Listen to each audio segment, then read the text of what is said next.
ఆక్రమణకు గురైన స్థలాలను కాపాడుకోవాలనుకుంటున్నాం కదా, ఈ ప్రభుత్వం చేస్తూ ముందుకే వెళ్తామని అంటున్నది. నాకు గుర్తుంది కాంగ్రెస్ ప్రభుత్వ కాలంలోనే ఈ ఐమాక్స్ థియేటర్ కన్స్ట్రక్షన్ మీద పి జనార్దన్ రెడ్డి గారు, ఓవైసీ గారు కూడా ఒక ప్రశ్న వేసి నెక్లెస్ రూట్ కూడా ఎఫ్టీఎల్నే ఉంది తీసేస్తారా అని అడిగాడు. కులగణన విషయంలో అంటే స్థానిక సంస్థల ఎన్నికల తర్వాత కులగణన దీనిపైన ఒక పెద్ద ఎత్తున డిస్కషన్ జరుగుతున్నది. కులగణన చేయడానికి 75 ఏళ్ల స్వతంత్రం ఉంటుంది. జాతీయ పార్టీలు ఎప్పుడు ముందుకు రాలేదు. Both the parties either Congress or. మరి బీసీలలో ఎమ్మెల్యేలుగా ఉన్నవారు, ఎంపీలుగా ఉన్నవారు, సర్పంచులు ఉన్నవారు, అక్షరాస్యత పెరిగిందంటే దాంట్లో బీసీలు పెరిగినట్లే అల్టిమేట్గా. మరి ఇంతమంది ఎందుకు అడగట్లేదు? బీసీలు ఉద్యమించే రోజు వస్తున్నది, ముందటి వస్తారని కూడా నేను ఆశిస్తున్నాను. ఎందుకంటే మాలాంటి వాళ్ళం కూడా మేము అడుగుతున్నాం. ఆక్రమణకు గురైన స్థలాలను కాపాడుకోవాలనుకుంటున్నాం కదా, ఈ ప్రభుత్వం చేస్తూ ముందుకే వెళ్తామని అంటున్నది. హైదరాబాద్లో ఈ మధ్యకాలంలో ఒక సదస్సు కూడా జరిగింది హెచ్ఎండి ఆధ్వర్యంలో. దాంట్లో కూడా వేల చెరువులు కనుమరుగై వందల సంఖ్యలకు వచ్చిన 10 ఏళ్ల కాలంలో తెలంగాణ ఉద్యమ ఆకాంక్షల ట్యాగ్ లైన్ను బీఆర్ఎస్ ఫుల్ఫిల్ చేసిందా? తెలంగాణ వచ్చిన తర్వాత ఒక ప్రాజెక్టులు కట్టిన తర్వాత ఒక 3 ఏళ్లలోనే కేసీఆర్ గారు. నమస్తే. భారతదేశ రాజకీయాలలో నరేంద్ర మోదీ మూడోసారి ప్రధానమంత్రి అయిన తర్వాత గత మార్పులకు 10 ఏళ్ల కింద మార్పుల కొనసాగింపు కొన్ని జరుగుతూ ఉన్నాయి.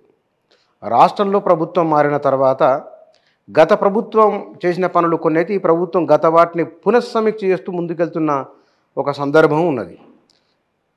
పార్లమెంటులోనూ ఇటు రాష్ట్ర ఉన్నత సభల్లోనూ ఈ 2 సభల్లో పనిచేసిన అనుభవం ఉన్న నాయకులు తెలంగాణ సామాజిక రాజకీయ ఉద్యమాలు, ప్రత్యేక తెలంగాణ ఉద్యమంలోనూ ప్రధానమైన పాత్ర పోషించిన కొద్దిమంది నాయకులలో వారు ఒకరు, వారే బండ ప్రకాష్ గారు.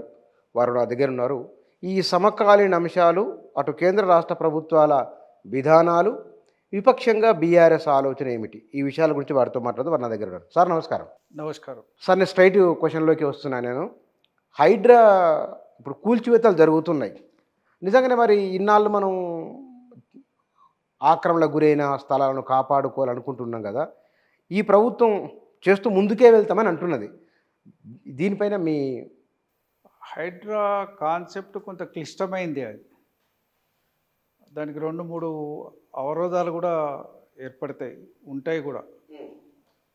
దానికి నిజంగా లెజిస్లేషన్ చట్ట ప్రకారం చేయగలిగితే ఇంకా చాలా గొప్పగా ఉంటుంది. ఇప్పటికే అనేక జీవోలు, అనేక విధానాలు పర్యావరణాన్ని రక్షించాలనే అంశం కొద్దీ చెరువులు, కుంటల్ని రక్షించాలని అనేక జీవోలు జారీ చేయబడ్డాయి. కానీ ఉల్లంఘనలు యథేచ్ఛగా జరుగుతున్నాయి. నేను అనుకుంటా చెరువులు, కుంటలు ఉల్లంఘన జరగవద్దు, ఎఫ్టీఎల్ పెట్టాలని నేను అనేక రిప్రజెంటేషన్లు ఇచ్చిన, అనేక సందర్భాల్లో ప్రభుత్వాల నుంచి ఆదేశాలు కూడా పొందిన, కానీ అవి ఆచరణలోకి అమలు కావు. పట్టణ ప్రాంతంలో ఇవి అనేక ప్రాంతాల్లో నిర్లజ్జగా వాటిని అతిక్రమణలు చేసిన వాళ్ళు చాలామంది ఉన్నారు. వాస్తవంగా హైదరాబాద్లో ఈ మధ్యకాలంలో ఒక సదస్సు కూడా జరిగింది హెచ్ఎండి ఆధ్వర్యంలో. దాంట్లో కూడా వేల చెరువులు కనుమరుగై వందల సంఖ్యలకు వచ్చిన వాస్తవాలను కూడా వాళ్ళు వెలికి తీసినారు. ఇవాళ హైదరాబాద్ కూడా దాదాపు హెచ్ఎండిఏలో అది ఓఆర్ఆర్కు లోపట భాగమని చెప్తున్నప్పటికీ కూడా దాంట్లో కూడా సమర్థవంతంగా చేయగలిగితే చాలా గొప్ప విషయం. ఎందుకంటే చాలామందికి తెలుసు ఎఫ్టీఎల్ లెవెల్లో అనేక ఉల్లంఘనలు జరిగినాయి. ఒక రకంగా చెప్తే ప్రభుత్వాలే ఉల్లంఘనలు చేసిన సంఘటనలు కూడా ఉన్నాయి. నాకు గుర్తుంది కాంగ్రెస్ ప్రభుత్వ కాలంలోనే ఈ ఐమాక్స్ థియేటర్ కన్స్ట్రక్షన్ మీద పి జనార్దన్ రెడ్డి గారు అసలు ఒక సభా సంఘమే నియమించబడ్డది. దాని మీద ఉల్లంఘనలు ఏ మేరకు జరిగినాయి, ఎక్కడ జరిగినాయి అని. అట్లాగే బుద్ధ పూర్ణిమ ప్రాజెక్టు పేరు మీద అక్కడ ప్రాజెక్టు చేద్దామని చెప్పి కూడా ఆలోచించినప్పుడు అది చట్టరీత్యా సరైనది కాదని కూడా వాదనలు వచ్చినాయి. మరి అనేక రకాలుగా ఉన్నాయి. నిన్న ఓవైసీ గారు కూడా ఒక ప్రశ్న వేసి నెక్లెస్ రూట్ కూడా ఎఫ్టీఎల్నే ఉంది తీసేస్తారా అని అడిగిండు. ఇటువంటి అనేక అంశాలు ఉన్నాయి. ఇవాళ వ్యక్తులు ఆక్రమించుకునే ఒక భాగం అయితే వ్యవస్థలే ఆక్రమించినవి ఇంకా అనేకం ఉన్నాయి. ఇక వీటన్నిటి మీద చేయాలంటే చాలా హర్క్లెన్ టాక్స్కు కింద చేయాల్సిన అవసరం ఉంటుంది. ఏవో ఒకటి రెండింటిని చూసి సంతృప్తి పడడము, లేకుంటే ఒకటి రెండితోటే మొత్తం మార్పు వచ్చింది అనుకుంటే కూడా సరైనది కాదు. వాస్తవంగా ఒక బయట కొన్ని ప్రశ్నలు లేవనెత్తున్నప్పుడు దీనికి ఒక బ్రహ్మాండమైన లెజిస్లేషన్ కూడా తీసుకొచ్చి అన్నిటినీ కలిపి ఒక సమగ్రమైన లెజిస్లేషన్ చేస్తే కూడా బాగుంటుంది. చేస్తే అందరూ కూడా హర్షిస్తారు దాన్ని ఎవరికి సంబంధం లేకుండా చేయడం మంచిది. లేకపోతే రాజకీయ విమర్శలు కూడా వస్తున్నాయి. రాజకీయ ప్రత్యర్థుల కోసమే వీటిని బయటికి తెస్తున్నారనేది కాదు. సంకల్పం ఎంత గొప్పదైనా ఆచరణాత్మకంగా బలంగా ఉన్నప్పుడే దాని ప్రభావం కనపడుతుంది. కాబట్టి దీన్ని సమగ్రమైన రూపంతో చేస్తే బాగుంటుందని చెప్పి నా అభిప్రాయం. అంటే దీంట్లో మనం ఎక్కడో దగ్గర ప్రారంభం కావాలి కదా, ఎవరో ఒకరు చేయాలి కదా అని మీరు అన్నది 2-3 రకాల ఆటంకాలు రావచ్చు అనేది. ఎక్కడో దగ్గర ప్రారంభం కావాలి అయింది. బహుశా ఆ 2-3 ఆటంకాలు ఏముండవచ్చు హైడ్రాకు? కొన్ని చట్టపరమైనవి కావచ్చు. చట్టపరమైన దాంట్లో నిన్న హైకోర్టు ఒక ప్రశ్నలు ఏమనెత్తింది. మీరే పర్మిషన్లు ఇచ్చి, మీరే రిజిస్ట్రేషన్లు చేసి, మీరే అనుమతులు ఇచ్చి, మీరే కూలగొడతారంటే 20 ఏళ్ళ తర్వాత కూలగొడతారంటే ఎట్లా అనేది ఒక మౌలికమైన ప్రశ్నను వేసినారు. సరే 20 ఏళ్ళు దాని మీద హక్కు అనుభవించిండు కదా, ఇంకెందుకు ఆశపడతావు అనేది కూడా ఇంకో వాదన ఉంటే ఉండొచ్చు. నీది కానీ దాని మీద కూడా నువ్వు హక్కు అనుభవించినవు, ఇంకా ఇప్పటికే దాని మీద ఇది చేసినావు. ఇటువంటి వాదనలు వస్తూనే ఉంటాయి. కాకపోతే ఏమిటంటే స్పష్టంగా దీని మీద ఒక విధి విధానాన్ని రూపొందించుకొని అందరికీ ఒకటే line. There should not be any difference between నీకు నాకు మధ్య పర భేదాలు లేకుండా చట్టం ముందట అందరు సమానులనే ఉద్దేశం కొద్దీ చేస్తే మాత్రం మంచి ఫలితాలు వచ్చే అవకాశాలు ఉన్నాయి.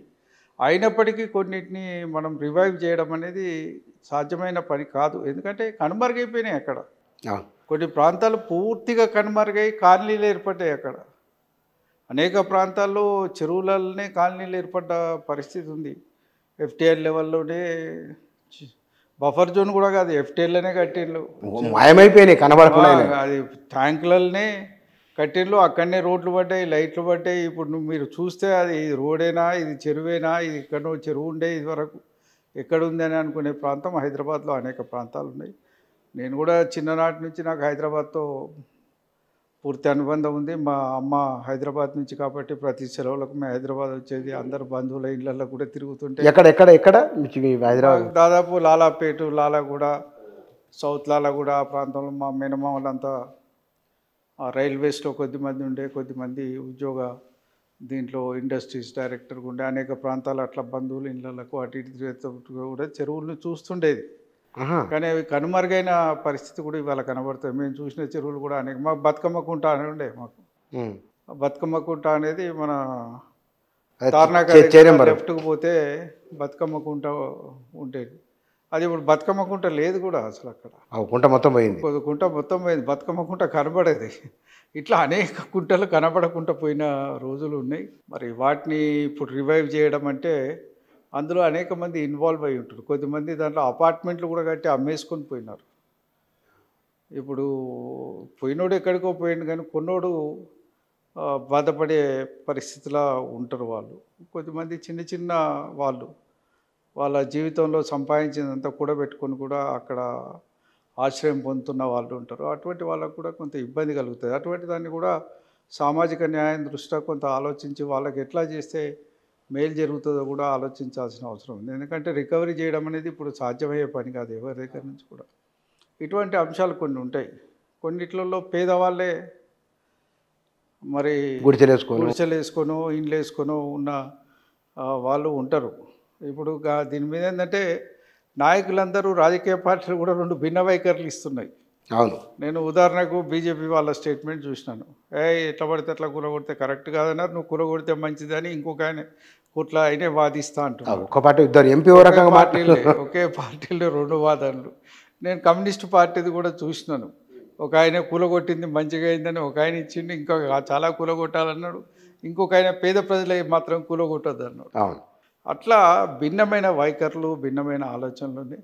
నిజంగా ప్రభుత్వాలు ఇవాళ అనేక సమస్యలకు మేము అన్ని పార్టీలను పిలిచి మాట్లాడతామన్న వాళ్ళు దీని మీద కూడా అన్ని రాజకీయ పార్టీలను కూడా అసలు ఒక రకంగా పిలిచి మాట్లాడితే ఇంకా బాగుండేది.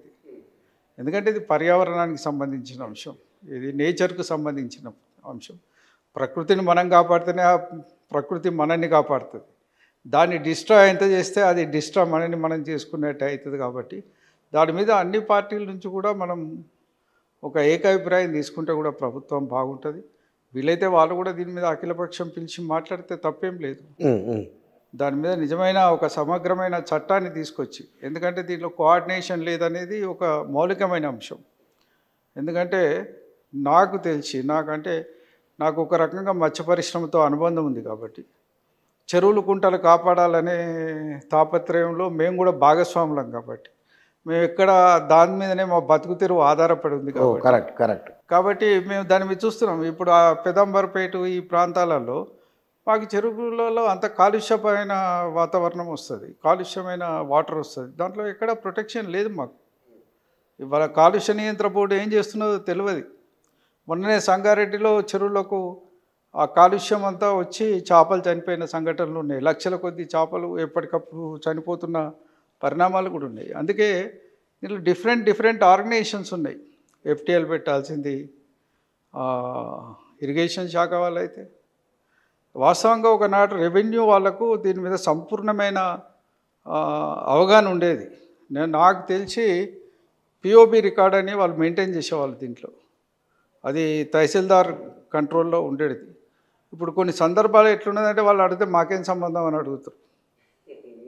ఇది ఇరిగేషన్ వాళ్ళు చూసుకోవాలండి, మాకేం సంబంధం అంటారు. వాస్తవంగా కొన్ని అటువంటి సమాధానాలు కూడా మేము అనేక సందర్భాల్లో ఫేస్ చేసినాం. మరి పట్టణ ప్రాంతాలే కాదు, పల్లె ప్రాంతాలలో కూడా ఇవాళ చెరువులు కుంటలు ఆక్రమణకు గురవుతున్నాయి. మీరు అందరూ ఇస్రో ద్వారా కూడా శాటిలైట్ పిక్చర్స్ తీసుకున్న దాంట్లో దాదాపు మన దగ్గర 60,000 చెరువులు కుంటలు ఉండాలి. చివరి దశలో మరి ఈ మధ్యకాలంలో తీసుకున్న దాంట్లో 43,000 చెరువులు మాత్రమే ఇవాళ ఉన్నాయంటున్నారు. కానీ మాకు అప్పుడప్పుడు సర్వేలలో గ్రామీణ ప్రాంతాల్లో మా మత్స్యకారులు రకాలు కడుతున్నారు. కాబట్టి అక్కడక్కడ చిన్న కుంటలు ఇంకా వాళ్ళ దృష్టికి రాని ఉంటే కూడా మేము రికార్డులకు ఎక్కిస్తున్నాం. వాటిని కొంత ప్రయత్నం చేస్తున్నాం. We are also real protectors. నేను ప్రతి ఇరిగేషన్ మీటింగ్లో కూడా చెప్తున్నాం. మొన్న ఈ మధ్యకాలంలో ఉత్తమ్ కుమార్ రెడ్డి గారు దేవదల మీద కూడా రివ్యూ మీటింగ్లో కూడా చెప్పినాను, చెరువులు కుంటల్ని మీరు కాపాడకపోతే మీరు కాపాడినా వేస్టే, ఇరిగేషన్ కాలువలు తవ్వినా వేస్టే. నిజంగా వాటర్ అందాలంటే ఇవాళ గొలుసుకట్టు చెరువులే అంతో ఇంతో వ్యవసాయానికి సానుకూలంగా ఉన్నాయి. వాటిని కాపాడే ప్రయత్నం చేయండి, వాటిని ప్రొటెక్ట్ చేయండి, వాటికి ఎఫ్టీఎల్ పెట్టండి అంటే కూడా ఆ రోజు ఆయన కూడా చెరువులు ఆక్రమించకుండా నేను ఆదేశాలు ఇస్తానని కూడా ఒక 2 నెలల క్రితమే ఇక్కడ జలసౌధలో మీటింగ్లో కూడా వారు ఆదేశాలు ఇవ్వడం జరిగింది, చెప్పడం జరిగింది. ఖచ్చితంగా దీని మీదనైతే ఒక స్పష్టమైన విధి విధానాలతోటి రావాల్సిన అవసరం ఉంది. ఇంకా హైడ్రా అందరికీ అర్థమయ్యేలేపో ఎవరి కనోటేషన్స్లో వాళ్ళు రాస్తున్నారు ఇప్పుడు. అవును.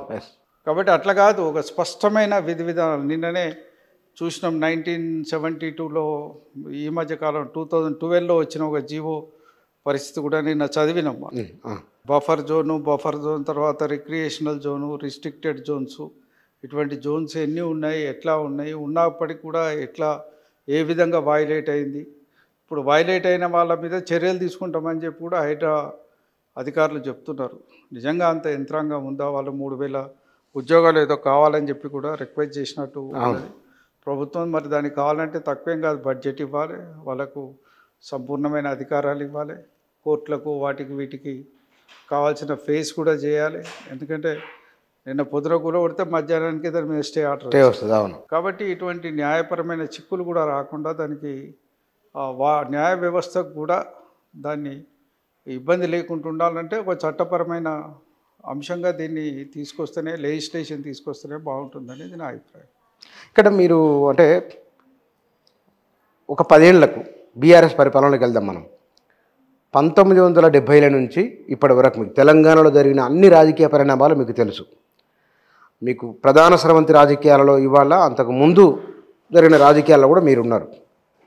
10 ఏళ్ల కాలంలో తెలంగాణ ఉద్యమ ఆకాంక్షల ట్యాగ్ లైన్ను బీఆర్ఎస్ ఫుల్ఫిల్ చేసిందా? చేయడానికి ప్రయత్నాలు బలంగా జరిగినాయి. ఎందుకంటే గత తెలంగాణ ఏమిటి, ఇప్పటి తెలంగాణ ఏమిటి అనేది మనం కంపేర్ చేసుకోవాలి. ఒకటి, మేము ఆంధ్ర ప్రాంతాల్లో కూడా నేను విస్తృతంగా పర్యటించిన. నేను ఉమ్మడి ఆంధ్రప్రదేశ్లో ఆనాడు కాంగ్రెస్ పార్టీలో కొంత యాక్టివ్ క్రియాశీలకంగా ఉన్నా కాబట్టి అనేక సందర్భాల్లో వేరే ప్రాంతాలకు కూడా ఎన్నికలకు పరిశీలకుడిగా వెళ్ళే అవకాశం కానీ ఎన్నికల్లో పనిచేసే అవకాశం కానీ మరి జరిగింది. అట్లా వైజాగ్ వెళ్ళడం కానీ మిగతా జిల్లాలకు పోవడం కానీ కృష్ణా జిల్లాకు పోవడం కానీ ఒక ఉయ్యూరు బై ఎలక్షన్స్ కూడా మేము అటెండ్ చేసినాం. అక్కడ అప్పుడు పులిచింతల అనేది అక్కడ మేజర్ స్లోగన్. అప్పుడు పులిచింతల మీద మరి కావూరి సాంబశివరావు గారు అద్భుతమైన ఉపన్యాసాలు ఇచ్చేది. అక్కడ వారు ఆ ప్రాంతానికి సంబంధించిన వారే. వాస్తవంగా మేము ఉన్నది కూడా వారి సిస్టర్ ఇంట్లోనే ఒక ఊర్లో గ్రామంలో ఉంటుంది. మేము ఉయ్యూరుకు ఒక 7-8 కిలోమీటర్ల దూరంలో ఉంటుంది. కానీ ఆ రోజులలో కూడా ఊరికి పోవడానికి 4-5 రకాల రోడ్లు ఉండేది. మనం తెలంగాణకి వెళ్ళిపోయిన వాళ్ళకి ఆశ్చర్యం అనిపించేది. మనకు ఒకటే రోడ్డు, ఒకటే లైన్, ఊరికి పోవాలి రావాలి, గదే రోడ్ ఎమ్మడి పోవాలి, గదే రోడ్ ఎమ్మడి రావాలి. కానీ 5-6 రోడ్లు ఉండేది. అన్ని రోడ్లు అద్భుతంగా ఉండేది. ఒక ఇంచు కూడా లేవకపోయేది. మంచిగా డాంబర్ వేసి అద్భుతంగా ఉండేది. రోడ్లు వెంబడి కాలువలు ఉండేది. ఎటు చూసినా ఎకరాల కొద్ది పంట పొలాలు. వాస్తవంగా నేను అనుకునేది తెలంగాణకు నీళ్ళు వస్తే కూడా ఇట్లా అవుతుందని ఒక 50 ఏళ్ళు పడుతుంది కావచ్చు మనకి ఈ రకమైన రావడానికి. ఆ గ్రామాల్లో చూస్తే కూడా ప్రతి ఒక్కరు చెప్పేది, మా గ్రామం నుంచి ఎప్పుడో స్కూల్ చదువుకున్న వాళ్ళు ఒక 50 ఏళ్ళ క్రితం అమెరికా పోయినళ్ళు, ఈ ఊళ్ళో 50 మంది 60 మంది 70 మంది అట్లా పోయిన వాళ్ళు ప్రతి ఊరు నుంచి ఉంటారు అక్కడ. మీరు ఏ ఒక్క ఊరు నుంచి కాదు. అక్కడ వెల్త్ కూడా అట్లా పెరిగింది. నేను తెలంగాణలో నిజంగా సాధ్యమవుతుందా అనుకునేది. తెలంగాణలో మనకు అప్పటికే ఒక వాదన ఉండే, కరీంనగర్కు నీళ్ళు అందుతున్నాయి, ఇది కూడా ఉభయ గోదావరి జిల్లాలను దాటిపోతుంది కరీంనగర్ అనే ఒక మాట కూడా ఉండే. మన దాటింది కూడా ఒకసారి పర్ క్యాపిటల్లో కరీంనగర్ టాప్ వచ్చింది. వాటర్ యూటిలైజేషన్లో కూడా ఉండే ఒకప్పుడు.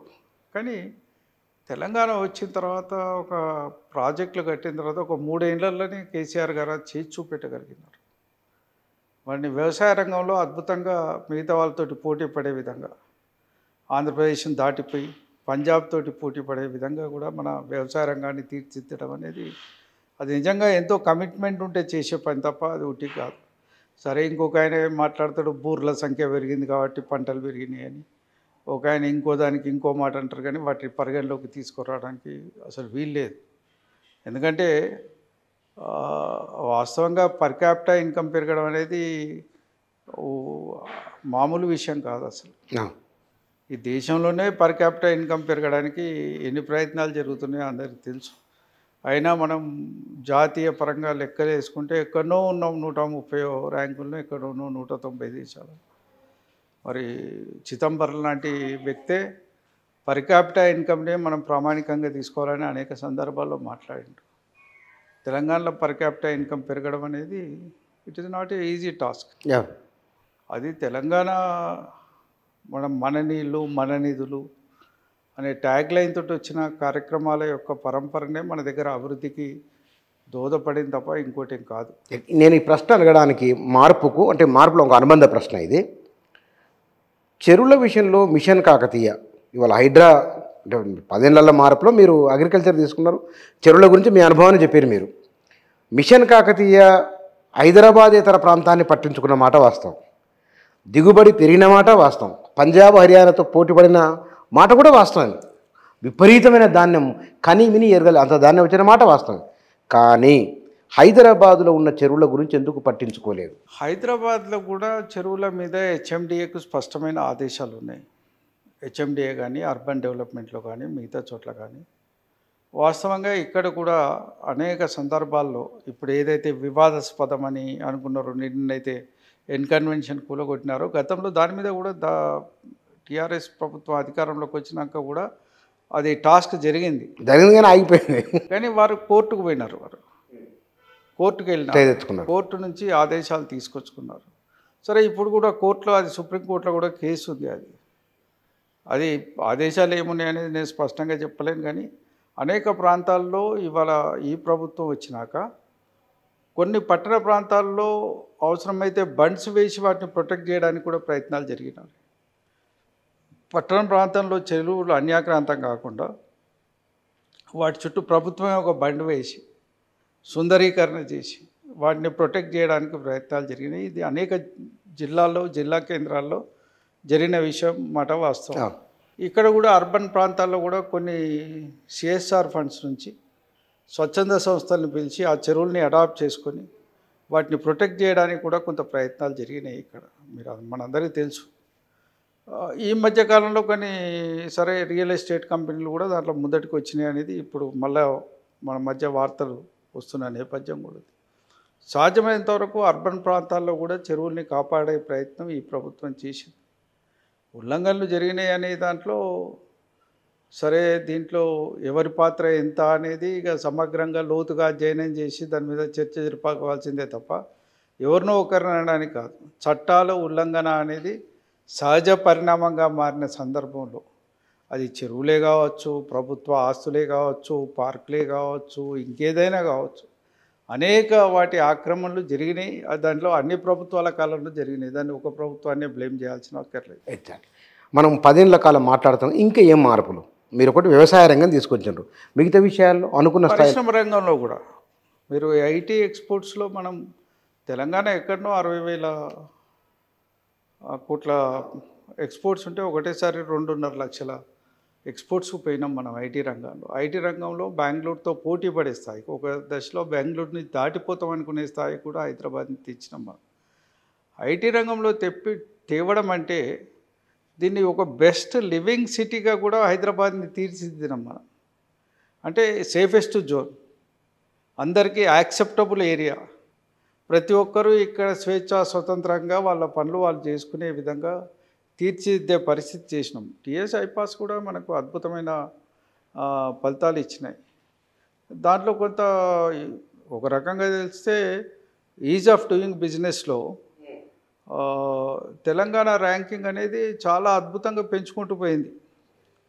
చాలా సందర్భాల్లో కమ్యూనిస్టులు విమర్శిస్తారు, ఈజ్ ఆఫ్ డూయింగ్ బిజినెస్ అంటే కార్మిక చట్టాలు ఉల్లంఘనే అని. కాకపోతే ఇక్కడెక్కడ కార్మిక చట్టాలు ఉల్లంఘించకుండా ఈజ్ ఆఫ్ డూయింగ్ బిజినెస్లో తెలంగాణ ర్యాంకింగ్ అనేది మిగతా రాష్ట్రాలతో కంపారిటివ్గా మీరు స్టడీ చేస్తే ఇందులో అద్భుతంగా చాలా ప్రామాణికంగా డెవలప్ అయింది ఈజ్ ఆఫ్ డూయింగ్ బిజినెస్లో. ఎక్కడెక్కడైతే జాతీయ పరంగా ఏవైతే మార్పులు చేయాలనో అటువంటి మార్పులన్నీ చేస్తూ వచ్చినారు. నిజంగా టీఎస్ బీ పాస్ కూడా అందులో నుంచి వచ్చింది. మన బిల్డింగ్ పర్మిషన్స్ ఆన్లైన్లో ఇవ్వాలనే ఒక కాన్సెప్ట్ కూడా అందులో నుంచి వచ్చింది. ఒక అప్లికేషన్ పెట్టుకుంటే 15 రోజుల్లో పర్మిషన్ ఇచ్చుడు, 30 రోజుల్లో వాళ్ళకి కావాల్సిన అనుమతులు ఇచ్చుడు, పరిశ్రమ పెట్టడానికి సహకరించడం అనేది సింప్లిఫైయింగ్ ది ప్రొసీజర్స్. అవును, ఎవరు ఆఫీసుల చుట్టూ తిరగకుండా దాని మీద అద్భుతమైన స్పందన వచ్చింది బయట నుంచి కూడా. ఎవరు వేధించులు పరిశ్రమలు పెట్టడానికి. గతంలో ఒక పరిశ్రమ పెట్టాలంటే ఒక ఖాతాలకు పైసలు పోయినాకనే పరిశ్రమలు పెడతారనేది ఇప్పటికీ నడుస్తున్న కేసుల కథ మనకు తెలుసు కదా. అవును, ఒక కేసు ఒక కొన్ని అంశాల మీద ఆటోమేటిక్గా గతంలో ఉన్న అనుభవాలు మనకు అందరికీ తెలిసిన విషయమే. అటువంటిది ఏం లేకుండా జరిగింది కాబట్టి ఇండస్ట్రియల్ సెక్టార్లో కూడా మనం అద్భుతమైన ఫలితాలు సాధించినాం. విద్యాపరంగా కొంత మనం ఇంకా చేయాల్సింది చాలా ఉండే. దాంట్లో కేసీఆర్ గారు కూడా ఒక సందర్భంలో ప్రైవేట్ టాక్లో మాట్లాడినారు, మా పార్టీ టాక్లో. నాకే కొంచెం ఇబ్బంది అనిపించింది, తలదించుకున్నా నేను. మన దగ్గర లిటరసీ రేటు ఇంకా పెరగకపోవడం అనేది అన్నారు. నేను తప్పనిసరిగా దీన్ని పెంచే ప్రయత్నం చేద్దాం, ఆలోచించే ప్రయత్నం చేద్దాం. గురుకులాలు అనేది గొప్ప కాన్సెప్ట్. అసలు గురుకులాలు తీసుకురావడం అనేది చాలా గొప్ప కాన్సెప్ట్. దేశంలోనే అప్రిషియేట్ చేయబడ్డది గురుకులాల కాన్సెప్ట్. ఇవాళ దాదాపు 6 లక్షల మంది పిల్లలు దాంట్లో చదువుతున్నారంటే గొప్పగా ఉంది. కానీ మిగతా వాటిని కూడా కొంత పట్టించుకోలేదనే విమర్శలు మన మీద ఉన్నాయి. అందులో విశ్వవిద్యాలయాలు కావచ్చు, మిగతా విద్యా సంస్థలు కావచ్చు, వీటిని కూడా స్ట్రెంథెన్ చేయాల్సిన అవసరం ఉండే. ఆయనకు కాన్సెప్ట్ ఏంటంటే మెల్లమెల్లగా ఈ గురుకులాలని జూనియర్ కళాశాలలు, డిగ్రీ కళాశాలలుగా పెంచుకుంటూ పోవాలన్నారు. ఆ దిశగా నడుస్తూ పోయింది కొంత.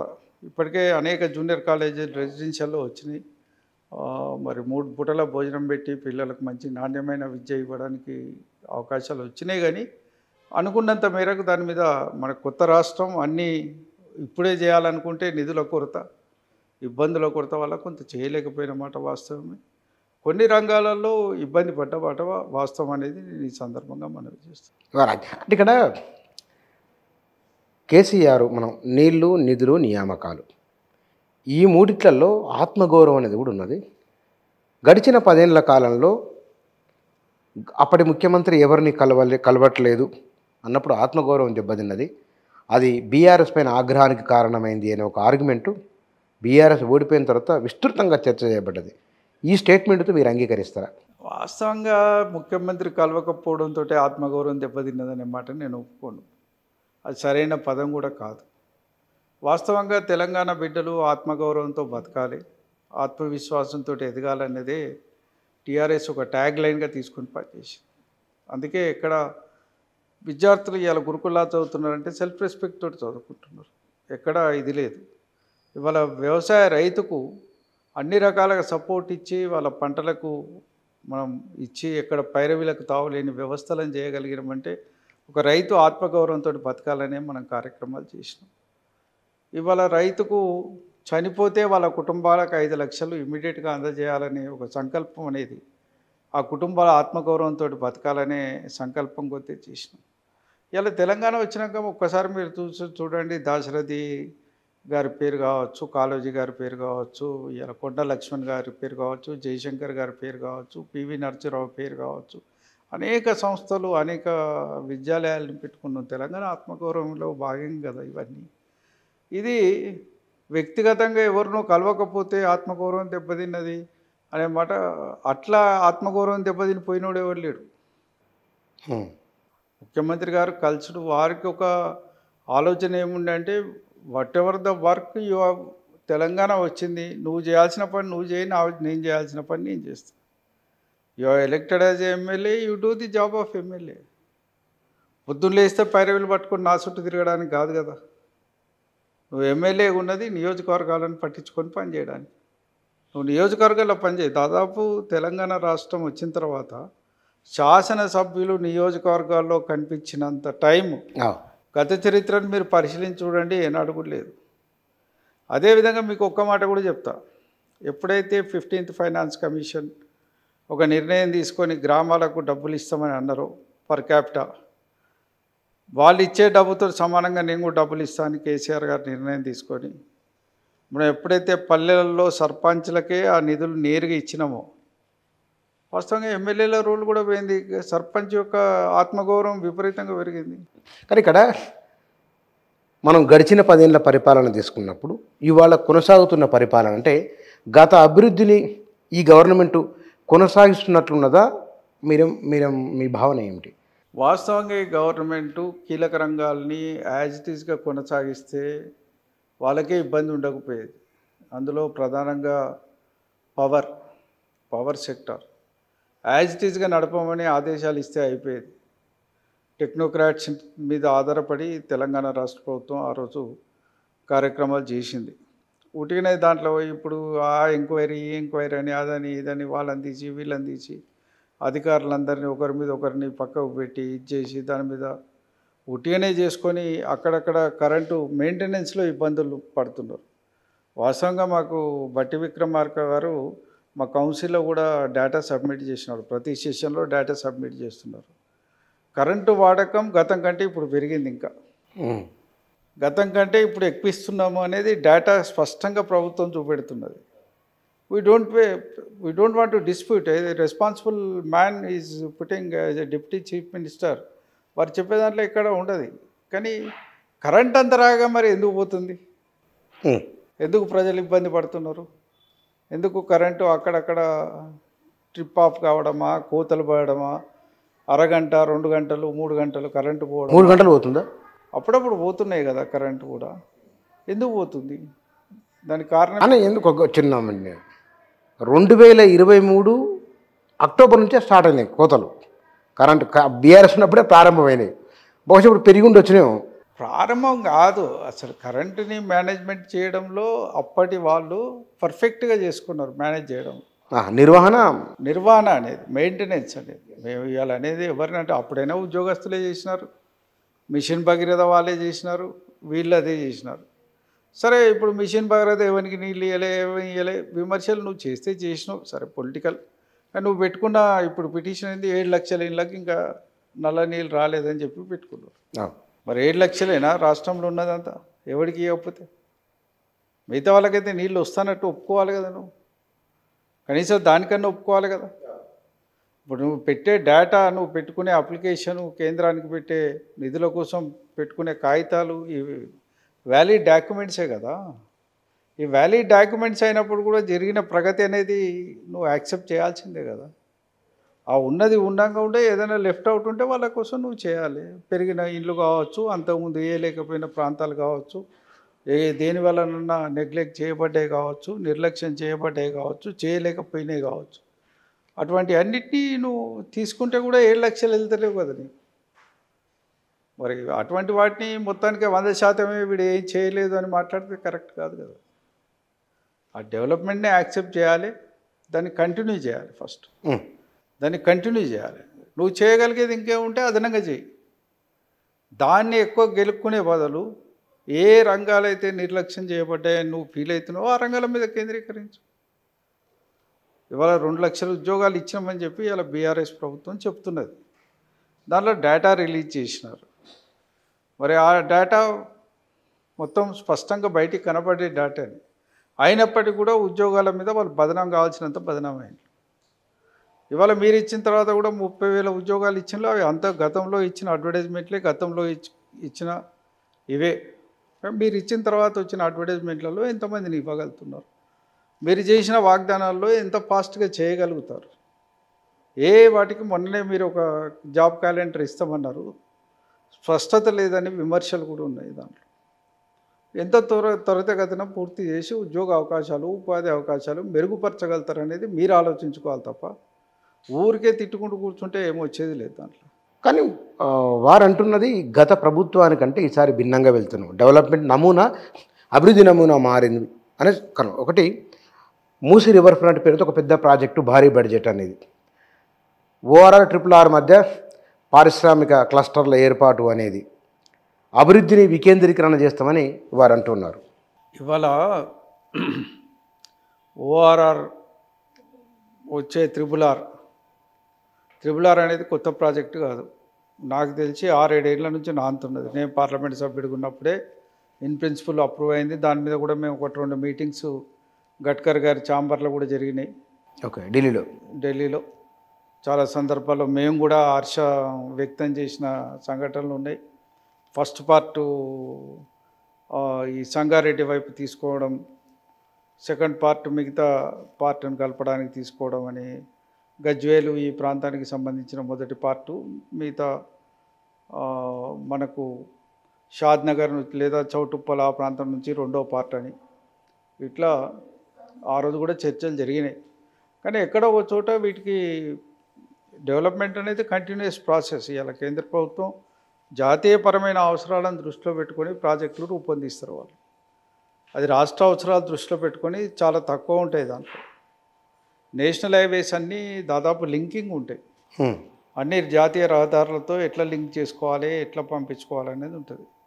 నిన్నగాక మొన్న మల్కన్గిరి రైల్వే మార్గం అని అన్నారు. దానిలో తెలంగాణలో పడే రైల్వే లైన్ 16 కిలోమీటర్లు 17 కిలోమీటర్లు ఉంటుంది. భద్రాచలం నుంచి మనకు రైల్వే లైన్ పడుతున్నప్పుడు సంబరంగా ఉంటాం మనం. అవును, డోర్నకలం భద్రాచలం లేదు, భద్రాచలం రోడ్ నుంచి పాండ్రంగాపురం అని ఇంకో కొత్త రైల్వే స్టేషన్ పెడితే దాటంగానే మళ్ళీ ఒరిస్సా బార్డర్లోకి పోతాం మనం. అది 16 కిలోమీటర్లే కావచ్చు, కానీ దానివల్ల గతంలో ఐరన్ ఓర్ కోసం వేసిన కిరండల్ రైలు మార్గం వచ్చి ఇక్కడికి వెళ్ళి తీసుకొని బయటికి తీసుకుపోయిన మార్గాలు కూడా ఉన్నాయి. అన్నిటినీ లింకప్ చేసుకునే ప్రయత్నాలు కూడా ప్రయత్నం చేస్తున్నారు. ఎందుకంటే వాళ్ళకి ట్రాన్స్పోర్టేషన్ ఈజీ కావాలి, ట్రాన్స్పోర్టేషన్ అద్భుతంగా జరగాలి. గతంలో మనం అడిగినాం, ఈ భూపాలపల్లి రైల్వే లైన్ కూడా వాళ్ళు వేయడానికి కూడా కొంత సముఖత వ్యక్తం చేసినారు. ఎందుకు చేసినారంటే బొగ్గు రవాణా కావాలి వాళ్ళకి. బొగ్గు మీద రవాణా మీదనే అత్యధిక ఆదాయం వస్తుంది రైల్వేస్కు. కాబట్టి దానికోసం వాళ్ళు ప్రయత్నం చేస్తారు. దానికి ఆదాయ వనరులు పెంచుకోవాలంటే ఫస్ట్ లింకప్ చేసుకుంటారు వాళ్ళు. అట్లాగే జాతీయ రహదారులు కావచ్చు, మిగతాయి కావచ్చు, కేంద్రం అనేక రకాలుగా ఆలోచించి వాళ్ళ డెవలప్మెంట్ ప్లాన్లో వాళ్ళు చేస్తారు. దాన్ని అనుకూలంగా మార్చుకొని ఎట్లా డెవలప్ చేసుకోవాలనేది మన రాష్ట్రాలు ఆలోచించుకోవాల్సిన పరిస్థితి. ఎందుకంటే ఆల్రెడీ మనం Hyderabad to Nagpur industrial corridor, Hyderabad to Warangal industrial corridor announce చేసినారు.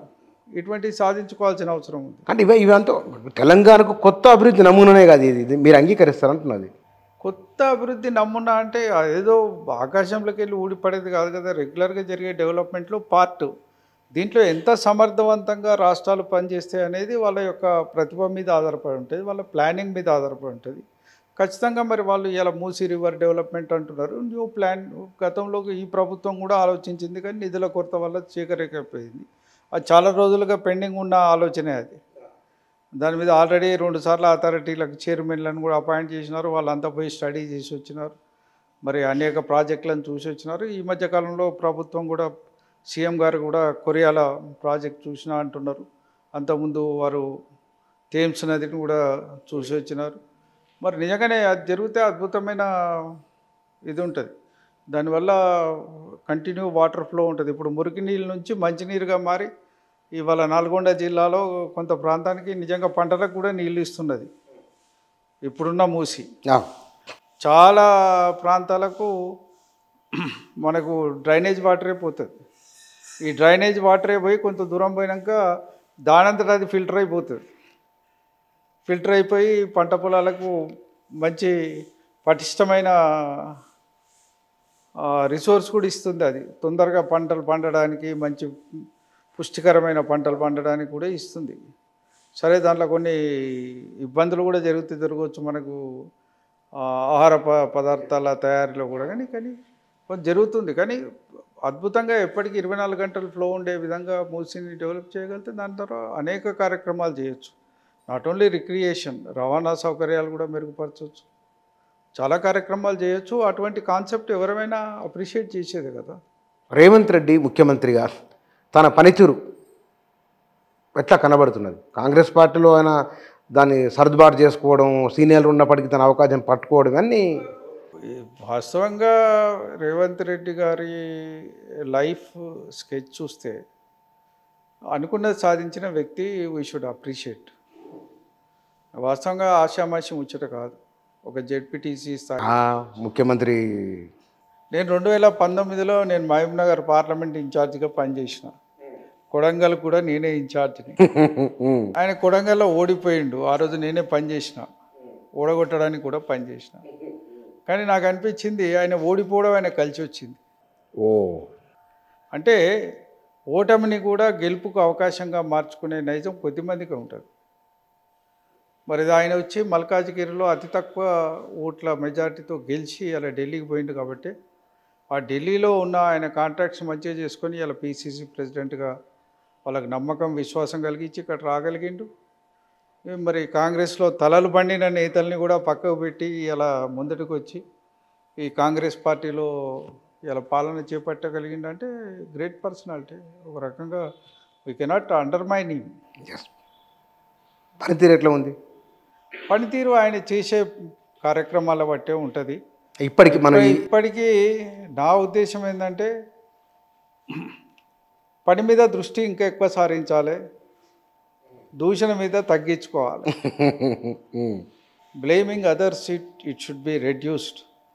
వర్క్ ఇంకా బాగా పెరగాల్సిన అవసరం ఉంది. వర్క్ రివ్యూస్ ఇంకా జరగాల్సిన అవసరం ఉంది. గతంలో ఏదైనా నిర్లక్ష్యం చేయబడ్డదని వాళ్ళు భావిస్తే ఆ రంగాల మీద ప్రధానంగా కేంద్రీకరించాల్సిన అవసరం ఉంది. ఈ మధ్యకాలంలో స్కిల్ యూనివర్సిటీ ఉన్నారు, new initiative. Really everybody will appreciate, nobody will oppose it. రాష్ట్రానికి ఏదైనా కొత్త తీసుకొస్తానంటే ఎవరు అపోజ్ చేస్తారు? ఈ రాష్ట్రం మెరుగుపడుతుందంటే ఎవరు కాదంటారు? రాష్ట్రంలో ప్రజల జీవన ప్రమాణాలు పెరుగుతాయంటే వద్దన వాడు ఎవడు ఉంటాడు?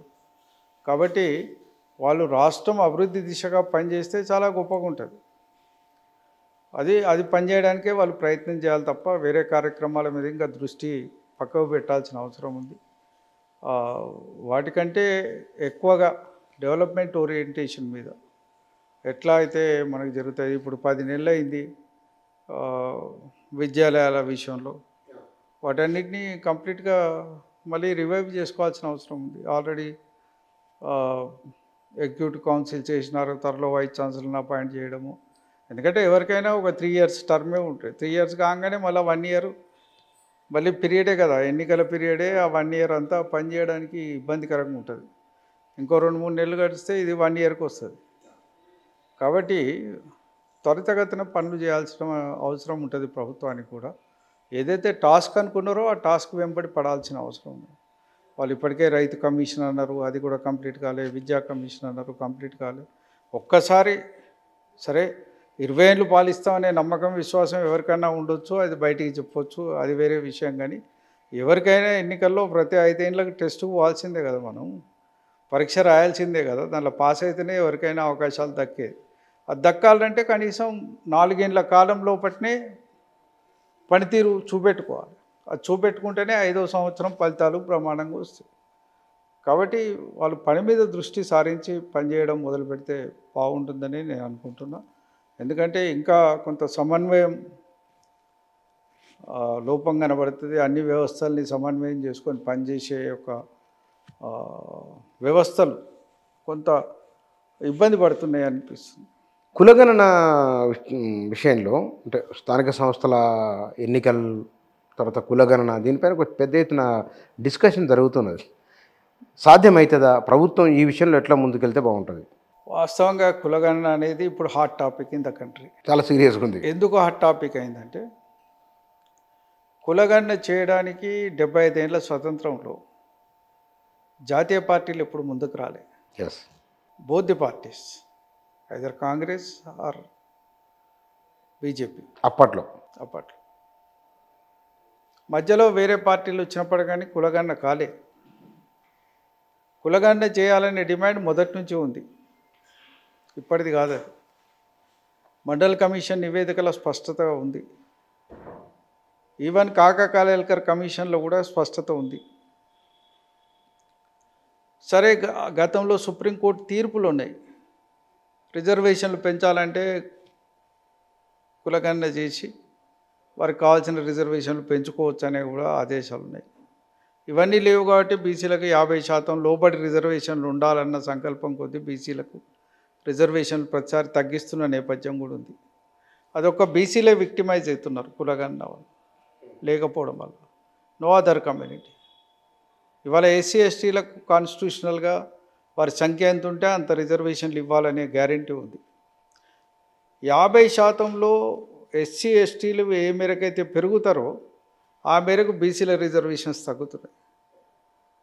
మీరు 1993 నేషన్ వైడ్గా రిజర్వేషన్స్ ఇంప్లిమెంట్ అయింది, స్టార్ట్ అయింది. అప్పటి నుంచి లెక్కలు వేసుకుంటే కూడా ఈరోజు కూడా గ్రూప్ 1 గ్రూప్ 2 పోస్టులలో 100% ఓబీసీ రిజర్వేషన్లు ఇంప్లిమెంట్ కాని పరిస్థితి.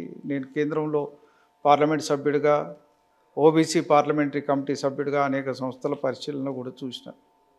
ఇప్పటికి కూడా అందలేదు, ఇప్పటికీ ఇబ్బందులు పడుతూనే ఉన్నారు. అదే 3rd 4th కేటగిరీలో 100% వీళ్ళే ఉంటారు కాబట్టి కింద అటెండర్ స్థాయి, కింది స్థాయి సబార్డినేట్సు, ఈ 100% వేరే వాళ్ళు రారు. మరి కులగణన చేయడానికి ఎందుకు ప్రభుత్వాలు వ్యతిరేకిస్తున్నాయి, విభిన్నంగా ఉంటున్నాయి అనేది కొంత మనం అర్థం చేసుకోవాల్సిన అవసరం. అంటే ఏమైండొచ్చు కారణం? ఎందుకు కులగణన చేస్తే వీళ్ళ వాటా వీళ్ళకి ఇవ్వాల్సి ఉంటుంది.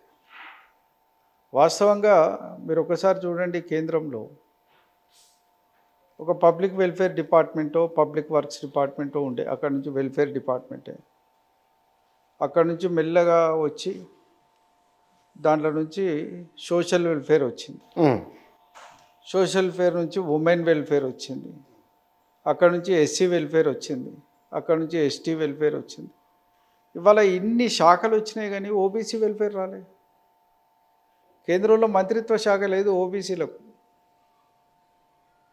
75 ఏళ్ళ స్వతంత్రంలో ఓబీసీ మంత్రి లేడు. ఆలోచన ఎందుకు రాలేదు? ఇప్పటికి కూడా ఏంటంటే వాళ్ళకి పెట్టే ఇంట్రెస్ట్ లేదు. నేను అనుకుంటా, నేను మెంబర్గా ఉన్నప్పుడే 2099 బడ్జెట్ 2000 బడ్జెట్ పెట్టేటప్పుడు అసలు ఓబీసీ అనే పదం ప్రస్తావన లేకుండా ఎస్సీ ఎస్టీ ఉమెన్ వీళ్ళందరితో మైనారిటీ అందరితోటి ఇండియా బ్రహ్మాండంగా డెవలప్ కాబోతుందని ఒక స్పీచ్ ఇచ్చింది ఆమె, ఫైనాన్స్ మినిస్టర్. నేను కనీసం ఓబీసీ మాట అన్నా చెప్పబోతేవమ్మా, కానీ బడ్జెట్ మొత్తం తీస్తే కూడా ఓబీసీ పదం కూడా లేదు. మొన్న 2020లో బడ్జెట్లో కనీసం ప్రస్తావన లేదు. మాకు ఇచ్చింది ఏదో సోషల్ వెల్ఫేర్ కింద, ఎస్సీ వెల్ఫేర్ కింద ఒక దగ్గర ఎక్కడో చిన్నగా కనబడుతుంది. అంత దుర్మార్గులం, అంత మీకు అంటరానంలో ఎట్లయినా మేము పార్లమెంట్లో మాట్లాడినా వాస్తవంగా వాళ్ళకు వ్యతిరేకత ఉన్నది. మొట్టమొదటిసారి ఒక రాజకీయ పార్టీ, ఒక జాతీయ రాజకీయ పార్టీ కులగణన చేయాలని డిమాండ్ తీసుకురావడం అనేది గొప్ప విషయంగా నేను భావిస్తాను. అంటే రాహుల్ గాంధీని మీరు ప్రశంసిస్తున్నారు ఈ విషయంలో? ఖచ్చితంగా ఈ విషయంలో అప్రిషియేట్, రియలైజేషన్. ఈ విషయంలో 75 ఏళ్ళు సోయికి రాకపోయినా రావడానికి కారణాలు ఏంటి అంటే మళ్ళీ లక్ష కారణాలు. వాళ్ళ కారణం వాళ్ళకు ఉంటుంది, మన కారణం మనకు ఉంటుంది. వాళ్ళకి ఎందుకంటే ఓబీసీలు లేకుండా రాజ్యాధికారం సాధించడం కష్టమని రియలైజ్ అయింది కాబట్టి ఇవాళ ఈయన ఓబీసీల పాట ఎత్తుకున్నాడు. లేకపోతే ఇంతకాలం ఓబీసీల ముచ్చట చెప్పలేదు. ఇవాళ ప్రతి దాంట్లో చెప్తున్నాడు. ఎస్సీ ఎస్టీ బీసీ ఉన్నారా, పారిశ్రామికవేత్తలలో ఉన్నారా, ఇండ్లు ఉన్నారా, అందాల పోటీలు కూడా ఉన్నారాయన. లాస్ట్కు ఇప్పుడు మెడల్స్ వచ్చిందంట కూడా ఉన్నారా అని కూడా మాట్లాడుతున్నాడు. ఇవాళ సరే దానికి మాకు బేస్ ఉంటే కదా దాంట్లో పోయేది. మేము అసలు చదువుకునే పరిస్థితి లేదురా అండి, ఇంకా మెడల్ తెచ్చుకునే పరిస్థితి ఏడున్నది మాకు. ఇవాళ ఒక జాతీయ పార్టీ తీసుకురావడం ఈ నినాదానికి కొంత వెయిట్ వచ్చిన మాట వాస్తవం. ఆ జాతీయ పార్టీకి రిప్రజెంట్ చేసే పార్టీ ఈ రాష్ట్రంలో అధికారంలో ఉండడం, వాళ్ళు కూడా ఎన్నికల హామీలో కామారెడ్డి డిక్లరేషన్లో 42% బీసీల రిజర్వేషన్ స్థానిక సంస్థల్లో ఇస్తామని చెప్పడం, కులగణన చేస్తామనే మాట ఇంకొకటి ఇవ్వడం, అన్ని కులాలకు బీసీల ఎజెండా ఒకటి పెట్టి అన్ని కులాలకు సంబంధించిన కార్యక్రమాలు చేస్తా అని చెప్పడం కొంత ఆశలు రేకెత్తించిన మాట వాస్తవం ఓబీసీలలో. దానివల్ల కూడా అది కొంత వాళ్ళ గెలుపుకు కారణమైంది. దాన్ని కూడా వాళ్ళు నిలబెట్టుకోవాల్సిన అవసరం ఉంది. కాబట్టి ఇప్పుడు ఈ అంశం తెలంగాణలో మేజర్ ఎజెండా అనేది నేను అనుకుంటున్నాను రానున్న రోజుల్లో. ఒకటేమైంది, గతంలో కూడా టీఆర్ఎస్ ప్రభుత్వం 2017 బడ్జెట్ కూడా 11,000 కోట్లతో పెట్టింది. ఆ రోజు అది ఒక హిస్టారికలే. 11,000 బడ్జెట్ పెట్టడం మొట్టమొదటిసారి మత్స్యకారులకు కానీ యాదవ్ సోదరులకు కానీ స్కీమ్స్ అన్నీ వచ్చినాయి 2011 నుంచే, 2017లోనే. ఆ బడ్జెట్ పెట్టిన తర్వాత వాళ్ళు కూడా ఆ టైంలో కులగణన చేయాలని ఒక తీర్మానం కూడా చేసినారు అసెంబ్లీలో. రెండోది ఎమ్మెల్యేల మీటింగ్ అయింది, ఎంపీల మీటింగ్ అయింది, ఆల్ ఎమ్మెల్సీలు ఎమ్మెల్యేలు కూర్చున్నారు. కులగణన ఎంత తొందరగా చేస్తే అంత తొందరగా చేయాలనుకున్నారు. దాదాపు ప్రభుత్వం కూడా దానికి ఇంక్లినేషన్ ఉండే. సరే కారణాలు వేరే కారణాల వల్ల అది వెనక్కిపోయింది, వేరే ఎజెండాలు ముందరికి వచ్చినాయి. అప్పుడు కూడా వాస్తవంగా 2018 ఎన్నికలకు బీసీ ఎజెండాతోటే టీఆర్ఎస్ ప్రభుత్వం అది పోతుంది కావచ్చు అనే ఆలోచనలు కూడా రాజకీయాలలో ఉన్న వాళ్ళందరికీ ఉండే. సరే మధ్యలో వచ్చిన కొన్ని మార్పుల వల్ల ఆ ఎజెండా కాకుండా రైతు ఎజెండాతోటి పోయినారు. ఇప్పుడు ఈ ప్రభుత్వం కూడా వచ్చిన తర్వాత బీసీలకు అత్యంత సన్నిహితంగా ఉన్నామని చెప్పడానికి ప్రయత్నం చేస్తున్నది. ఇవాళ మాకు ఓట్ ఆన్ అకౌంట్ బడ్జెట్ పెట్టినప్పుడే ఒకరోజు అసెంబ్లీ సమావేశాలు పొడిగించి మరి కులగణన చేస్తామని తీర్మానం కూడా పాస్ చేసినారు. చేయడంతో పాటు ఎలక్షన్ కోడ్ వస్తుందని 100 కోట్ల రూపాయల బడ్జెట్ కూడా దానికి కేటాయించి పడేసి జీవో కూడా జారీ అయింది. ఇప్పుడు అది జారీ అయిపోయి ఇప్పుడు మళ్ళీ 6వ నెలకు వచ్చినాం, కదులుతలేదు. What is the reason? ఏమైంది? ఒక డెడికేటెడ్ కమిషన్ నీ అంతటా నువ్వు అపాయింట్ చేసుకోవడానికి నీకు చట్టపరంగా అన్ని హక్కులు ఉంటాయి, దానికి వర్క్ అసైన్ చేయొచ్చు. కానీ కారణాలు ఏందో కానీ తెలంగాణలో అది నత్తనడక నడుస్తుంది.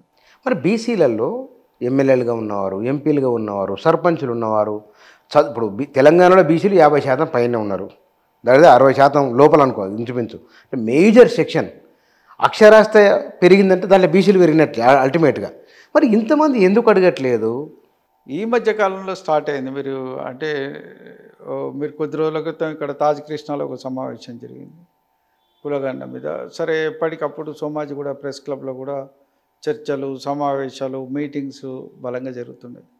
నిన్న మండల్ గారి జయంతి సందర్భంగా కూడా రాష్ట్ర వ్యాప్తంగా కార్యక్రమాలు జరిగినాయి. అందులో కులగణనే మేజర్ ఎజెండాగా ఇప్పుడు కార్యక్రమాలు జరుగుతున్నాయి.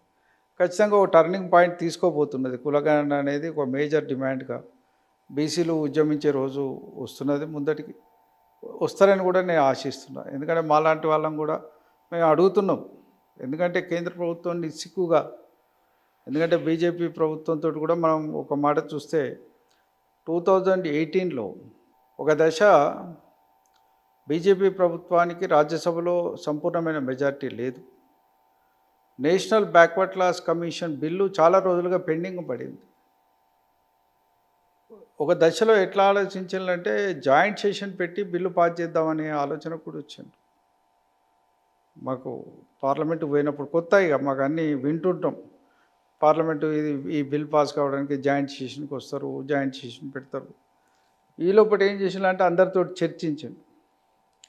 చర్చిస్తే మేము ఎవరం వ్యతిరేకించాము, మీరు మాత్రం చేయాల్సినవి చేయాలి అంటే మొత్తం మీద బిల్లు ధైర్యంగా తీసుకొచ్చిండ్రు, సభలో పెట్టిండ్రు. యునానిమస్గా వితౌట్ ఎనీ నెగిటివ్ ఓట్ అన్ని రాజకీయ పార్టీలు నేషనల్ బ్యాక్వర్డ్ క్లాస్ కమిషన్ బిల్లుకు రాజ్యాంగబద్ధ హోదా కల్పించే విధంగా బిల్ పాస్ అయింది. ఆ రోజు రాజ్నాథ్ సింగ్ గారు హోమ్ మినిస్టర్, వారు పార్లమెంట్లో ఉపన్యసించారు. అందులో చెప్పిండ్రు, మేము ఖచ్చితంగా కులగణన చేస్తాం, చాలా ఏళ్ళుగా చేస్తలేరు, దానివల్ల అన్యాయం అయిపోతున్నాయి, తప్పనిసరిగా ఈ బీసీ ఇది పెడుతున్నాం కాబట్టి కులగణన చేసి వారి నాయకత్వాన్ని బలోపేతం చేస్తామని చెప్పి మాట్లాడిండు. ఈవెన్ ఆగస్టు 31 నాడు హోమ్ మినిస్ట్రీ ఒక రోడ్ మ్యాప్ కూడా కులగణన మీద, జనగణన మీద ఒక రోడ్ మ్యాప్ కోసం కూర్చున్నారు. దానిలో ఓబీసీ కులగణన చేయాలనేది తీర్మానం చేసినారు. అది కూడా ప్రెస్కి రిలీజ్ చేసినారు. నేను మాట్లాడుతున్నాయని documentations, it is nothing, it is ఏవో స్టేట్మెంట్స్ కాదు ఇవి, ఇది డాక్యుమెంటేషన్. పార్లమెంట్లో జరిగింది. కానీ మినిస్ట్రీ యొక్క నెలవారీ సమావేశాలలో సమీక్షలో ఇచ్చిన ప్రెస్కి ఇచ్చిన, వాళ్ళే మినిస్ట్రీ ఇచ్చింది ప్రెస్కు, చేస్తామని ఇచ్చిండ్రు. ఈ ఇంప్రెషన్స్ ఇచ్చి పార్లమెంట్లో ఏం చేసిందంటే ఎండ్లో ఎకనామికల్లీ వీకర్ సెక్షన్ బిల్లు తెచ్చిపెట్టిండు. ఓబీసీలది మాట్లాడుతూ ఇది వచ్చింది, ఇది పెట్టిండు. ఇది పెట్టి అగ్రకుల పేదలకు మనం ఇవ్వాలి కదా, దాంట్లో కూడా పేదలకే ఇవ్వమంటున్నాం కదా మేము అని చెప్పింది. ఆ బిల్లు పాస్ చేసుకున్నారు. 2019 ఎన్నికల్లో అబ్సల్యూట్ మెజారిటీ తెచ్చుకున్నారు. తర్వాత టోన్ మార్చి. ఎందుకు అట్లా? నరేంద్ర మోదీ బీసీ అంటారు కదా, ఆయన అన్నా కూడా అది ఉట్టిదే, అది ముచ్చట. నేను పార్లమెంటరీ కమిటీలో మేము యునానిమస్ తీర్మానం చేసినాం. మా పార్లమెంటరీ కమిటీలో ఓబీసీ స్టాండింగ్ కమిటీ ఆన్ పార్లమెంట్లో యునానిమస్గా ఒక తీర్మానం చేసినాం, జనగణన జరగాలి. అది ముఖ్యమంత్రి ప్రైమ్ మినిస్టర్ పేరు మీద కూడా తీర్మానం రాసి పంపినాం. I have raised number of times in the house. రాజ్యసభలో లేవనెత్తిన, వెంకయ్యనాయుడు గారి దగ్గర పోయి మాట్లాడినాం, మీరు మంత్రులకు ఆదేశాలు ఇవ్వండి, ఇది పార్లమెంట్లో ఇచ్చిన అష్యూరెన్స్, ఇది ఈ అష్యూరెన్స్ని ఇంప్లిమెంట్ చేయమని మీరు ఒక ఆదేశం ఇవ్వచ్చు హౌస్ చైర్మన్గా కూడా. అనేక సందర్భాల్లో మేము అడిగినాం, కానీ they are not interested. Very ఇంట్రెస్టింగ్గా ఏంటంటే ఏదైతే 50% మనం దాటొద్దని ఇవాళ న్యాయవేత్తలు, సుప్రీంకోర్టు న్యాయమూర్తులు, దానివల్ల సామాజికమైన ఇబ్బందులు తలెత్తుతాయి, మిగతా వర్గాలకు బాగా నష్టం జరుగుతుందని మాట్లాడేటప్పుడు, అవును, ఈ 50% దాటి ఇంకో 10% ఈడబ్ల్యూఎస్కి ఇస్తే మాత్రం సైలెంట్ ఉన్నారు. అగ్రకులాలకు ఇస్తే మాత్రం దే ఆర్ వెరీ సైలెంట్. ఎంత సైలెంట్ ఉన్నారంటే, ఇప్పుడు మన దగ్గర బీసీలకు ఈ రిజర్వేషన్ కావాలంటే వీని జనాభా ఎంత ఉన్నది, డేటా లేదు, రిజర్వేషన్లు ఎంత పెంచుతామని అడుగుతారు. వీళ్ళకి సంబంధించిన డేటా ఎక్కడుంది? మరి అగ్రకులాల డేటా కానీ ఎక్కడన్నా సర్వే జరిగిందా? సెన్సెస్ ఉన్నాయా నీ దగ్గర? 1931 తర్వాత ఈ దేశంలో సెన్సెస్ లేవు. అవును, దగ్గర ఏం సెన్సెస్ ఉన్నాయి? ఎట్లు ఇచ్చిన మరి? ఎట్లు ఇచ్చినావు? ఏం లేదు, ఇచ్చిండు అంతే. ఒక డెసిషన్ తీసుకున్నారు, ఇచ్చిండ్రు. కాలేజీ సీట్లకు కూడా సూపర్ న్యూమరీ సీట్లు క్రియేట్ చేయమని ఆదేశాలు ఇచ్చిండ్రు. అన్ని రకాలుగా ఇచ్చిండ్రు. ఒక్క బీసీల కాడికి వచ్చేవరకే రిస్ట్రిక్షన్స్. నేను మీకు, ఎందుకంటే నేను ఓబీసీ పార్లమెంటరీ కమిటీ సభ్యుడిగా కూడా అనేక వాటిని రివ్యూ చేసినాం. ఈవెన్ యూనియన్ పబ్లిక్ సర్వీస్ కమిషన్లో సైతం ఎప్పుడైతే ఎస్సీ ఎస్టీల రిప్రజెంటేషన్ పెరుగుతుందో అక్కడ 27% కంటే తక్కువకు 23-24% బీసీ రిజర్వేషన్లు పడిపోయిన సంఘటనలు బోలెడు ఉన్నాయి. అట్లా బీసీలకు ఒక రకమైన అనిశ్చితి, అభద్రతా భావం, ఇవాళ దేశంలో కేంద్రంలో ఉన్న ప్రభుత్వం చేస్తున్న పనుల వల్ల ఉంది కాబట్టి ఖచ్చితంగా కులగణన అయితే ఎవరి లెక్కిందో అని తేలుతుంది. అప్పుడైనా రిజర్వేషన్లు ఇస్తారు. గమ్మత్ ఏంటంటే ఇవాళ పాట్నాలో బీహార్లో బీసీ కులగణన చేసి వాళ్ళు రిజర్వేషన్లు పెంచుకున్నారు. రిజర్వేషన్లు పెంచుకొని ఇంప్లిమెంట్ చేసిండ్రు. పాట్నా హైకోర్టు కొట్టేసింది. సుప్రీంకోర్టు స్టే అయ్యేది. అవును, అది సుప్రీంకోర్టు తీర్పులే కదా. కులగణన చేసి మీ రిజర్వేషన్లు పెంచుకోమని చెప్పిన అనేక తీర్పులు ఉన్నాయి కదా. మరి పాట్నా హైకోర్టు స్టే ఇస్తే ప్రభుత్వ వ్యవహారాల్లో నువ్వు జోక్యం చేసుకోవద్దని స్టే ఇవ్వచ్చు కదా. నువ్వు ఇవ్వలేదు. ఇవాళ సామాజిక న్యాయం కూడా సరిగ్గా కావాలంటే నేను కోరుకునేది ఏమిటంటే, మీ అందరం కోరుకునేది ఏంటంటే, బీసీలకు రిజర్వేషన్లు అనేది ఉద్యోగం ఉపాధి దాంట్లో అనుకుంటున్నాం, ఆశపడుతున్నాం ఏదన్నా ఈ అడ్మినిస్ట్రేషన్లో మా భాగస్వామ్యం వస్తుందని. కానీ లేదు కదా, ఇప్పటివరకు లేదు. రాజకీయాల్లో అంత లేదు. రాజకీయాల్లో కూడా మాకు 27% వాటర్ రావాలి, కనీసం 30%, 33% వాటర్ రావాలి. అది కూడా లేదు, ఎన్నడూ లేదు.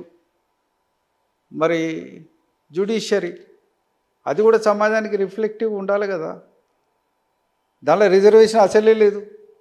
ఏదో కింది స్థాయిలో ఉన్నది మనకు. మున్సిపల్ కోర్టులల్లో అక్కడిక్కడ మన కోర్టులల్లో ఎక్కడో రిజర్వేషన్ ఉన్నది. ఈడికాడికి వస్తుంది. అది జిల్లా కోర్టుల స్థాయికి ఆగిపోతుంది. ఆడికి వెళ్ళిపోయినాక హైకోర్టు, సుప్రీంకోర్టు, దీనికి ఏమున్నది? కొలీజియం. వాళ్ళు ఆడ కూర్చుంటారు, వాళ్ళు డిసైడ్ చేస్తారు, వీడు అవుతాడు. దీనిలో రిజర్వేషన్ లేవు. దీనిలో సామాజిక న్యాయం ఏంది? ఏ వర్గాల నుంచి వస్తున్నారు? ఏ వర్గాల నుంచి? మన వర్గాల నుంచి లేరు కాబట్టి తీర్పులు కూడా మనకు ఉల్టాగా వస్తాయి. మన వర్గాల్ని సంపూర్ణంగా అర్థం చేసుకున్న వాళ్ళు ఆ సమాజంలో లేరు కాబట్టి మనకు తీర్పులు కూడా ఎగనెస్ట్ వస్తాయి. మనకు రిప్రజెంటేషన్ లేదు. నేను ఓబీసీ అడ్వకేట్స్ మీటింగ్ కూడా మాట్లాడినా, సాయంకాలం వారితో పార్టిసిపేట్ అయినా. నీకు ఇవాళ అనేక మంది ప్రభుత్వ లీడర్లను అపాయింట్ చేస్తారు. ఎవరిని చేస్తారండి?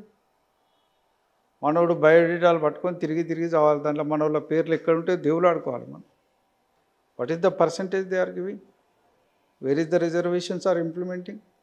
దీనికి మరి ఓబీసీలు ఏం చేయాలి? ఓబీసీ ఒక ఉద్యమం రావాల్సిన అవసరం ఉంది ఇప్పుడు ఖచ్చితంగా. నా ఉద్దేశం ఏంటంటే, మీరు ఏదైతే ఇప్పుడు ఒక మాట అన్నారో, విద్యావంతులు కూడా పెరిగేండ్లు ఓబీసీలలో, చైతన్యవంతమైనలు, విద్య కొంత పొందిండ్లు. కాబట్టి ఇప్పుడు ఒక బలమైన ఉద్యమం అవసరం. ఈ రిజర్వేషన్లు ఖచ్చితంగా 42% ఇంప్లిమెంట్ అయ్యేటట్టు పోరాటం ఒకటి చేయాలి స్థానిక సంస్థల్లో. రెండవది ఏమిటంటే, కులగణన జరిగి జనాభా ప్రాతిపదిక మీద రిజర్వేషన్స్ కంపల్సరీ రావాలి. ఇప్పుడు రాకపోతే ఎప్పుడు రావు. ఇప్పటికే అనేక రకాలుగా సమాజంలో వస్తున్న మౌలిక మార్పులలో ప్రైవేట్ సెక్టార్లో ఎక్కడ రిజర్వేషన్ లేదు. దాంట్లో మరి మన పిల్లలు కూడా మిగతాతో కాంపిటీషన్లని పోయి ఎక్కడో ఉద్యోగాలు సంపాదించుకొని బతుకుతున్నారు. కానీ ప్రభుత్వ రంగంలో కూడా విస్మరిస్తే ఎట్లా? ప్రభుత్వ రంగంలో కూడా రిఫ్లెక్షన్ లేకపోతే ఎట్లా? ఇలా అడ్మినిస్ట్రేషన్లో కానీ, పొలిటికల్ సిస్టంలో కానీ, లెజిస్లేచర్లో కానీ, జ్యుడిషియరీలో కానీ ఖచ్చితంగా సామాజికంగా మార్పు రావాల్సిన అవసరం ఉంది. ఇప్పటికే విద్యా ఉపాధి విషయాలకు కూడా నిర్లక్ష్యం చేయబడుతున్నది. ఇవ్వాల్సిన రిజర్వేషన్లు కూడా నిర్లజ్జగా తిరస్కరించబడుతుంది. చాలా సందర్భాల్లో మీరు స్టడీ చేసి చూడండి. రిజర్వేషన్స్ 100% ఇంప్లిమెంట్ కావు. మరి ఆవేదన అందరి లోపల ఉంది. ఇప్పటికైనా మార్పు రావాల్సిన అవసరం ఉంది. Right. Thank you sir. Thank you. నమస్కారం.